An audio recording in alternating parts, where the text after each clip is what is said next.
Hello students, myself Reshu Jain. Today we are going to start with the chapter Green Skills.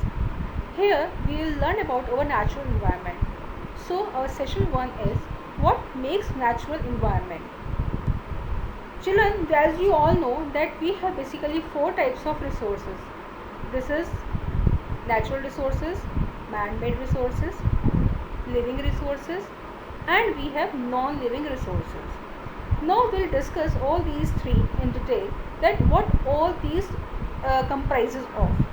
Let's begin with our resources.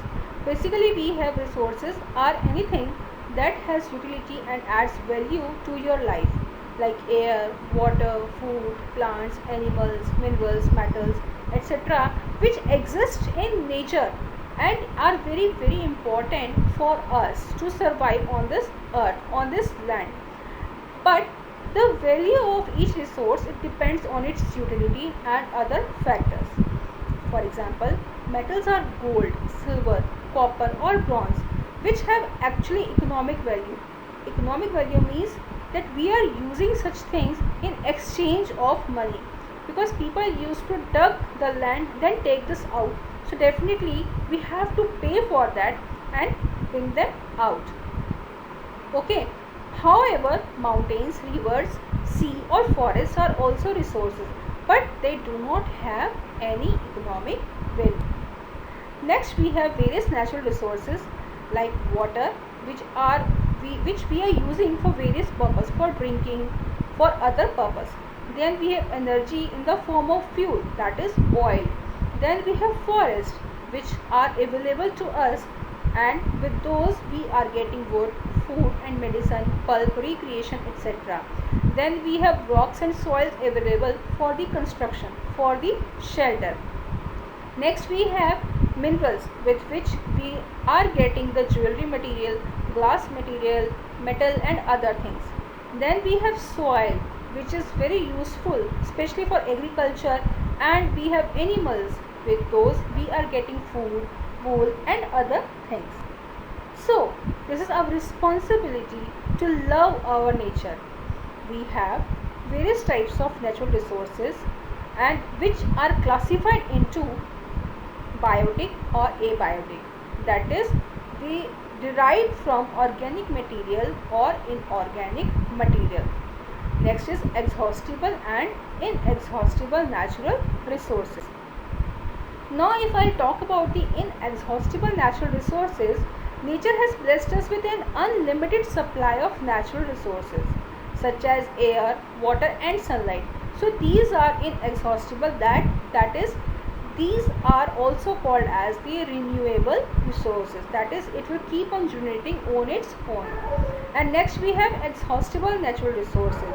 As human population is increasing, so fossil fuels such as coal, petroleum and natural gas, these are taking time to get generated again, and that too very slow process takes place.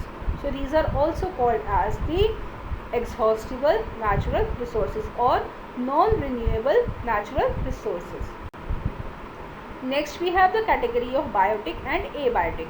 Biotic means any resource which has life in them, like animals, humans, plants, whereas abiotic like metal, rock, stones, which does not have any life, but these are categorized into renewable or non-renewable resources. Now children, this is our responsibility to take care of our environment, because plants plays an important role in our life. Okay, they are providing us food, shelter, oxygen and so many other beautiful and very important things. So what is the importance of trees now? Yes, trees are very important. Trees are valuable to us because it provides food, oxygen, shelter, additional necessities like shelter, medicine tools, timber, paper, firewood. It also adds beauty to the life. It controls the pollution. It provides a shade. So we need to follow certain things so that we can protect our planet. These all are the various points with which we can help our earth to let us survive on it.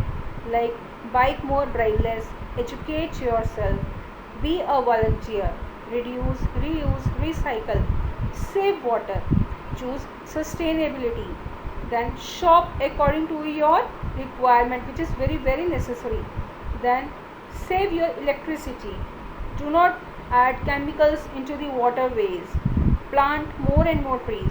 By these all things we can save our environment. So why it is required, what is the need for the management of natural resources? If we will not do, we won't be able to survive on this land. We need so many things to keep in our mind, that how we can conserve our natural resources. For example, it consists of judicious use of natural resources and avoiding wastage of natural resources. Long-term planning for the use of natural resources so that it lasts not only for the present but also for our future generations. The exploitation of natural resources should not be for the benefit of a few people but should be distributed equally for all. While extracting and using natural resources, we should also plan for the safe disposal of waste so that no damage is caused to the environment. So children, I hope you have understood by this that why it is so important to save our natural resources.